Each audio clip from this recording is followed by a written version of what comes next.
Hello guys and welcome back for GPC Week 3 against the Bullet Punch Club coached by TheUzigunner. So first of all, this is going to be a tough match because we're facing Uzi, and Uzi is last season's finalist, and he's also a phenomenal battler. He has been in the past, if you may know him as a GBA analyst. Nowadays he's a great smoke on player also. Yeah, he's done some tournament play. He's trying to get in that community more and more, and he's just he's a phenomenal guy also, and he has some great content on his channel, so I definitely recommend to check him out, and I'm really looking forward to battle him. So first we'll be going over our team, and then we will hop into the battle. So first our team, and what team Uzi has. So Uzi's team consists of Greninja, Togekiss, Nidoqueen, Tangrowth, Metagross, Blaziken, Mega Manectric, Drudicon and Kadabra. So overall it's a pretty scary team, but the main thing, and Uzi's also noticed this, are his speed tiers. He has Greninja and Mega Manectric, which are quite fast, and then it drops down to like around the 80s. So that's a huge speed cap, and we might try to exploit this a bit. But overall, his team is quite scary, and it's also more special than physical. And overall, we're just trying to get the best team possible. So first of all, you see here a Clefable set. This Clefable set is a bit of a mixed defensive Clefable. It's mainly there to this Greninja is XI Greninja, meaning it doesn't get things like low kick or gunk shot, meaning this Clefable from a life of Greninja isn't two-shotted, which is really nice. It has Moonblast Softbolt as like the standard coverage. I thought he has some faster threats for my team, and also some switch-ins to Clefable. It would be nice to Thunder Wave them, so I had Thunder Wave on them. And the last move, it was a bit debatable, but in the end I thought, this set otherwise is kind of walled by Nidoqueen, and it would be nice to punish a Nidoqueen switch-in a bit. So I thought Ice Beam could be nice, and then in the end the item, it was like, what should I run for item, and it was like, don't really need lefties, and it might be nice to get a surprise kill or surprise damage off on the Nidoqueen. With the KBR Berry I'm able to take Sludge Wave quite well, and fire off an Ice Beam, which does too if it's like offensive life ball, around 40ish%, which can be quite nicely. If it's bulky offensive, if it's really offensive, it may even do over half or something around that region, which is quite nicely. So overall it's just a mon. The only thing this mon it can't really handle is Metagross, but I figured I could have run coverage for Metagross, but the thing was I thought I have some other things for Metagross also, and Thunder Wave. Metagross also doesn't really appreciate being Thunder Wave. Mons in general doesn't really appreciate a Thunder Wave, so that's why I put this one in. So this is forming a bit of a core with the Donphan. The Donphan is a max per def variant with an assault vest, able to take on the Nidoqueen a bit better, because Nidoqueen overall would otherwise be quite easily able to two-shot my whole team if it's a life parent, and that's not kind of what I want. So I put the Rapid Spin, the Earthquake on there. Knockoff was also nice in general to knock off some items, and then Gunk Shot, because the main things that don't take much damage from Earthquake are Tangrowth and Togekiss, and I hit them quite hard with a Gunk Shot. So that's why the Donphan is there, and this is like a bit of a defensive core that's forming around. And then I have my Mega Aggron, also a more defensive spread. It's a Spadef spread, because with this Spadef spread, like a normal Togekiss with like Aura Spray or Flamethrower isn't able to two-shot me, doesn't do that much, and overall it's quite a nice punch against his team. Can take 2 Flamethrowers from a Mega Manectric, has the Earthquake, the Heavy Slam, great coverage for his whole team, has the Stealth Rocks to get at my Stealth Rocks, and then the Dragon Tail, because something like Drudicon could be a bit annoying, and just if I have rocks up and I can face his team around, that also would be nice. So that's the Mega Aggron set. So this is more of the 3 mons that are more of the bulky mons. Then offensive, you've just got a Life Orb Weavile with the knockoff, the Ice Cold Crash and the Ice Shard. That's mainly all I need, but I put Low Kick also on there because Weavile just has enough speed to outspeed a Greninja, and it's nice to have low kick for Greninja, and this also hits like a Blaziken a bit harder. So that's the Weavile. And then we got into the main offense from this team. That's the Kyurem. Kyurem just, yeah, it absolutely kind of wrecks his team. This Kyurem has quite some speed, because that means it can go Modest, and Modest ensures some 2-hit KOs, especially on a thing like Metagross, which is really nice, because yeah, with Ice Beam and Earth Power, I almost hits his whole team really hard, like and I have the Dragon Pulse just there to hit the Greninja a bit harder, and Roost for the longevity. And I put a Barberry Berry on there, because then it's also able to deal with Metagross a bit better, which I expect like maybe an Assault Vest variant to be the main answer to this Kyurem. And the last one I was a bit toying around with, and in the end I decided on Xatu, and I decided that the Kyurem was such a big threat that I made a Xatu set, which quite speedy one, so it can still revenge quite a lot of his base 80 mons with like Psychic and the Heat Wave especially for like the Metagross, the Tangrowth, and then Calm Mind and Baton Pass. So, and then I put the rest in HP, special defense, just to be able to take hits a bit better, set up that Calm Mind 1 or 2, and then Baton Pass out. Yachi Berry overall, because Nido Queen could pack the Ice Beam, Greninja could pack like Ice Beam as its strongest move to hit this.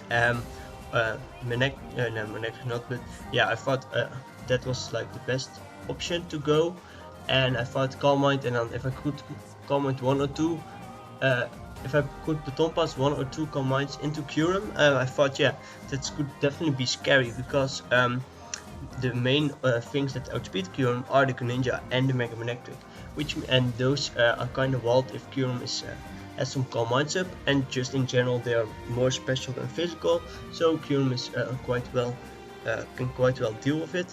And I have the Barberry Berry for the Metagross. The only problem might be a Blaziken, but naturally I have Speed Blaziken. I expect if he brings Blaziken, I expect more of a bulky offense maybe.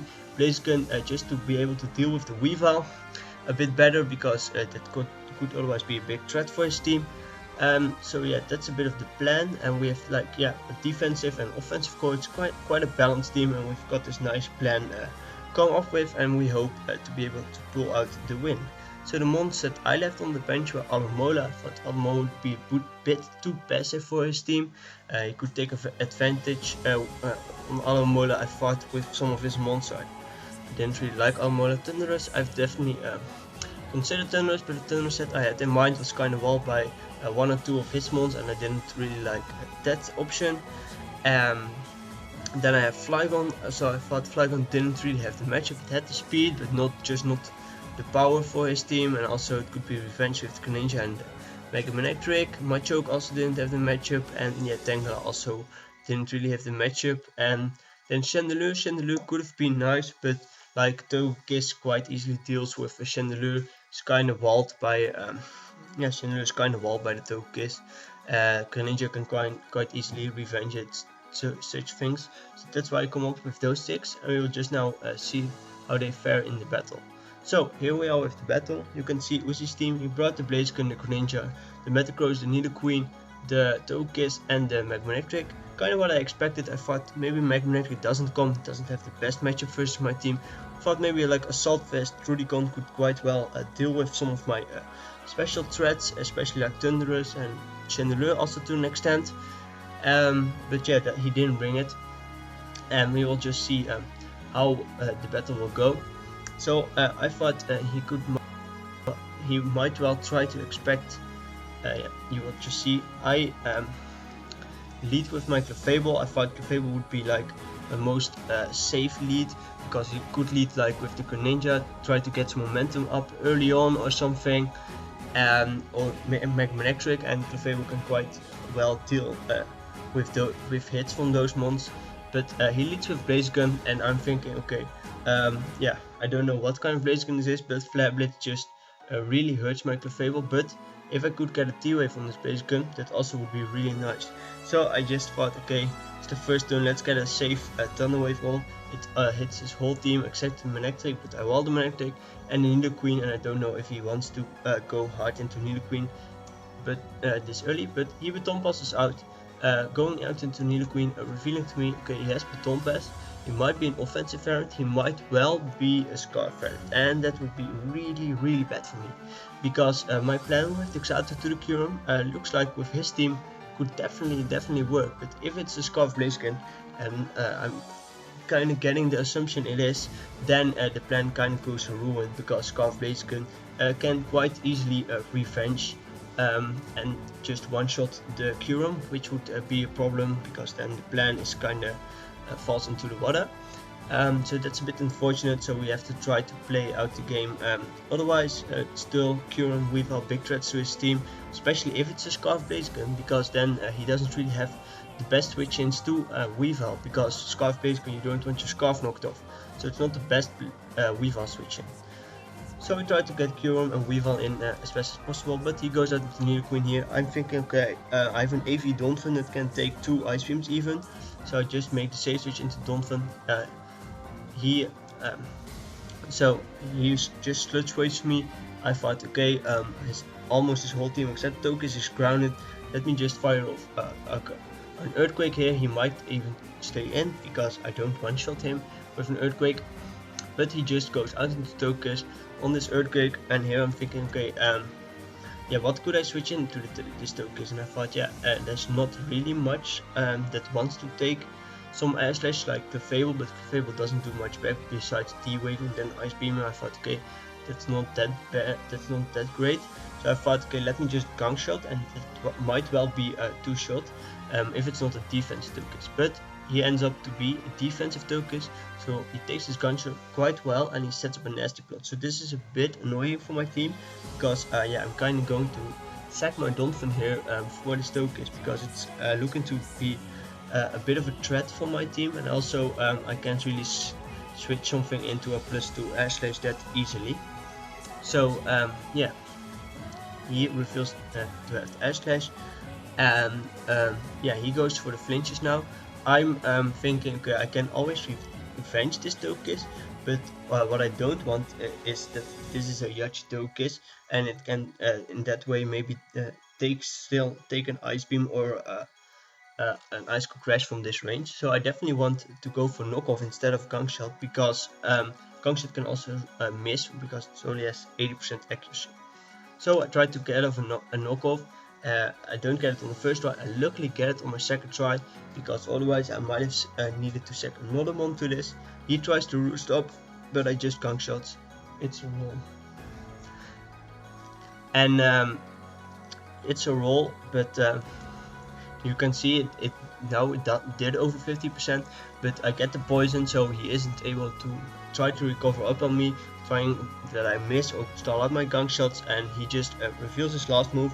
I don't know, maybe he thought I would make a cheeky switch into like my Mega Aggron, because it can take an Air Slash quite well, but I thought, yeah, his last move definitely has to be a coverage option for my Mega Aggron. So that's the Hour Spear. He kills off my Donphan. I just go to the Curum, big threat to his team. I thought, okay, he probably won't switch in something that easily, so he sacks off his Tokus. He goes out to Blaziken, revealing to me that there's definitely a Scarf Blaziken, and that's not really great for me. But I'm also thinking, yeah, this Curum is such a big threat for his team, so he definitely has to consider that this big threat. And so in my opinion, I thought, okay, he would definitely go for like a low kick here or a fighting type move, because yeah, he can't just Flare Blitz a Curum, take the recoil, Curum survives, and he dies to an Earth Power, one of his Scarf out of the way, big threat to Curum out of the way, and also but he kind of predicts me that I won't take that risk this early on, and he Baton passes out as I switch him to Fable. So this definitely worked out for him, but I don't I might not fully agree with this, because if I have played a bit more aggressively and didn't play so passively, then yeah, this definitely could have hurt him, because yeah, what would he have switched into that Earth Power? Most likely the Greninja, but that meaning that the Greninja is below 50%, and that also means that it can't come in another time. So yeah, and also a full health Curum can quite easily deal with Greninja, so I would probably have stayed in. So I thought that was a bit of a risky play for him, but it definitely paid out for him. So he goes out to Nido Queen again. I don't really have the best switches to Nido Queen anymore, but I definitely saw from the damage that it's a life variant, so I thought, okay, Kyurem can take a hit and scare it out with an Ice Beam. So he goes for Surge Whip. I go for the safe Ice Beam because I was figuring he probably won't switch in. He won't try to make any reckless switches, and also if he decides, okay, I can sack my Nido Queen, I don't need it that much, I kill it with an Ice Beam and not with an Earth Power if he predicts that. But he makes like a safe play into the Greninja, which is kind of nice for him. But also what I maybe should have done here, also because yeah, Nido Queen, it's like again, Kyurem, big threat. Nido Queen, you did 55%. You are kind of scared, but you also know Kyurem gets recovered. So I could have definitely taken this opportunity to recover up here. If then his Greninja came in, Kyurem was at really full health almost, then I would have just stayed in and tried to 1v1 this Greninja. So yeah, again, maybe a bit of a misplay for me, but also a bit of yeah, I thought he would play a bit safer around this big threat that's called Kyurem, but yeah, he doesn't do that well in my opinion. So yeah, I should have played a lot more aggressive and with my Kyurem, because it was such a big threat for him. So I go out into Clefable kind of scouting, and I see spikes and I think, ooh, that's bad, because yeah, that's kind of bad, because yeah, my spinner is deaf, and this Xatu, because of the moves that you've seen, it couldn't be Magic Bounce unfortunately. So it's a synchronized variant, so this layer of spikes is there to stay up, and it kind of hurts my my offensive mons and also my Mega Aggron, which is not that great. So I go out into Weavile as he goes out into his Metagross. I thought I think from full Metagross is able to take is able to take a knockoff. So I thought, okay, he will probably stay. He can, if he wants to, he can definitely stay in. But also I was thinking, yeah, Mega Aggron is kind of a safe switch into like a Bullet Punch, and yeah, it's kind of a safe switch into this Metagross. Especially because if I take like a Meteor Mash, I can Mega Evolve up, and when I Mega Evolve, I don't take that much damage from like a Hammer Arm or an Earthquake. So I'm kind of expecting like either a double from him here, or like the Earthquake or the Hammer Arm, one of those things. So I make the switch out into Xatu, thinking, okay, Xatu is quite a nice matchup against so a thing that he might against yeah, against like Nido Queen, if it tries to double out into a Nido Queen, or also if he goes for the Earthquake or the Hammer Arm. That's also quite nicely, because I can then try to set up one Calm Mind and maybe Baton Pass that already out, or I could try to scare this Metagross out with Heat Wave and try to get some momentum back on my side. But he decides that he just Meteor Mashes me, and yeah, he Meteor Mashes gets and this Meteor Mash he also gets an attack raise. So meaning with the roll he got on the Meteor Mash plus the attack raise, the next Bullet Punch is going to kill on this Xatu. And I'm also thinking, yeah, I can't really risk my Mega Aggron here. I was thinking, I thought, okay, Xatu is not that important anymore, and yeah, my Mega Aggron I kind of needed as much health as possible, because Scarf Blaziken is kind of a big threat to my other mons. So I have to keep some mons healthy to take that on. And as Xatu also now probably is going to die, I need my Mega Aggron as full as possible. So that's unfortunate. But yeah, in hindsight, I might have the better play might have been just go out into Mega Aggron and try to use this Xatu a bit later on, because it can still try to revenge the Nido Queen. If the Metagross doesn't have the attack boost, it might get some damage off on that. But yeah, it's definitely was not worth it to me, I thought. But the problem here is I'm kind of forced out into Mega Aggron now, because I was calculating with Kyurem, and it has to be Berry Berry, so it can definitely take a Bullet Punch and get the damage off, and then yeah, Kyurem, I'm kind of second Kyurem then, but Mega Aggron then can come in, only has to take one hit. But with the attack race, he probably is able to kill me even with Berry. So I go out into Mega Aggron, kind of fearing that he will sack off his Metagross to get off damage on his Mega Aggron, trying to win with the Blaziken. He doesn't, and he just switches in his Greninja. I go for the Earthquake. I think can't really stay in on this Greninja. I get quite a high roll on this Greninja, and it just barely lives. And he decides, okay, spikes are really wearing his team down, so I'm setting up another layer, and this was a really great play by him. So here I'm thinking, okay, let me fire off an Ice Beam. I don't think I have revealed Ice Beam just yet. If I remember correctly, I only revealed T-Wave, so I kind of expected him to go out into his Nidoqueen, but he makes the play out into Metagross. I don't really know why, because I could still have backed a fire move. I also could just have T-Waved again, because T-Wave was hit the Blaziken, hit the Greninja still if he decided to stay in. If he was like a live parent, but you will later see on what this item was. But he decides to go out into the Metagross. Yeah, easily takes the Ice Beam, and Metagross, meaning I'm kind of forced out into the Mega Aggron again. And he makes now the nice double again into Nidoqueen, forcing Mega Aggron to take the spikes damage and also forcing it back out, which was a really nice play by him. This definitely was a nice play. So here it's like, okay, what am I going to sack? And I'm deciding, okay, yeah, I'm going to sack the Kyurem, because Kyurem only mainly outspeeds, at this range of health it only mainly outspeeds. The Nidoqueen is able to deal with it, and the other things can kind of easily deal with the Kyurem. So I go out into Weavile, scare this thing out, now knowing he doesn't really have a Weavile switch in. Unfortunately I couldn't have made a good double or something to get this Weavile in earlier, but okay, I killed the Greninja at least with the Weavile. He reveals to be a Choice Scarf Greninja, which also was a bit, I thought a bit weird. On one hand I was thinking, yeah, Scarf Greninja outbeats everything, could be nice, but yeah, Scarf with spikes, yeah, I could have, I don't know.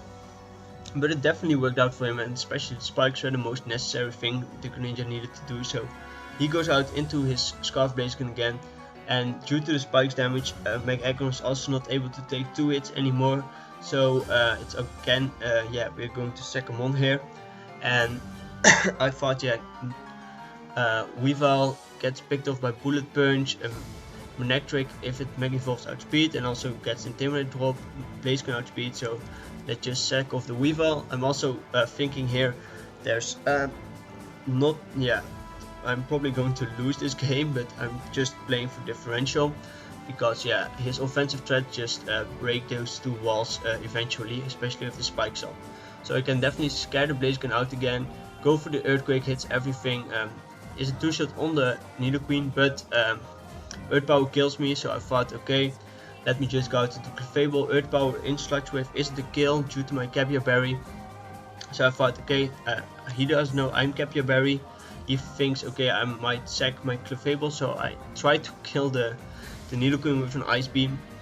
But unfortunately he goes out into Metagross again, and I just sack my Clefable, kind of hoping he might, oh yeah, I'm kind of sacking Clefable and kind of giving up on the match, but I know Mega Aggron can at least come in, and he got the attack rate, so it's a bit scary, but he doesn't have Earthquake, so Meteor Mash is not a 2-shot, meaning that I can at least make it 3-0. But yeah, he can choose a mon that he wants to bring in. He brings in the Nidoqueen, and he finishes me off with Earth Power.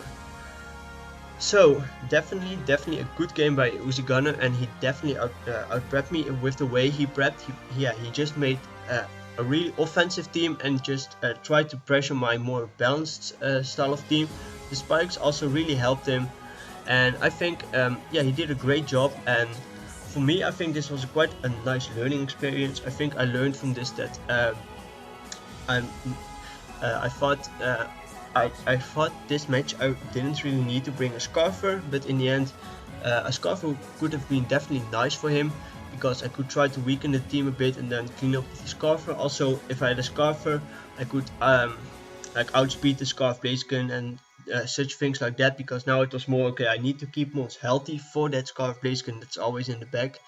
So that would have definitely been nice, I think, on my end.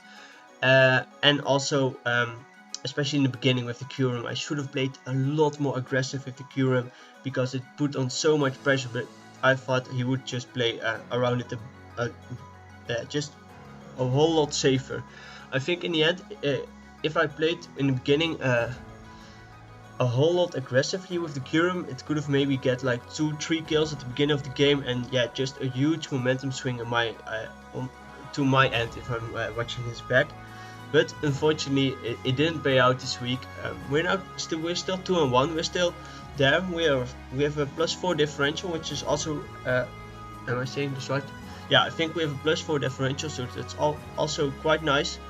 And yeah, just next week we face the Macaco Tel Aviv, coached by Joris. He's also 2-1, and he has a really scary team with the Megalatios and the Landorus Eye. So we will definitely try to take him out next week.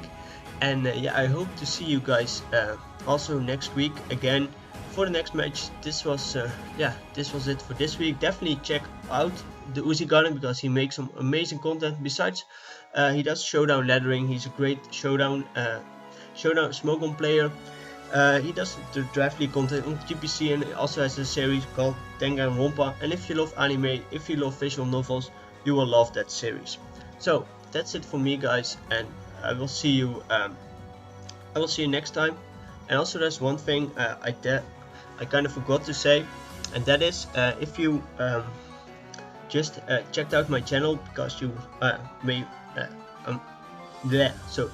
because you might wanted to watch this video, you see I have a new icon and I have a new banner, and that's made by a great GFX artist called That's Freeze.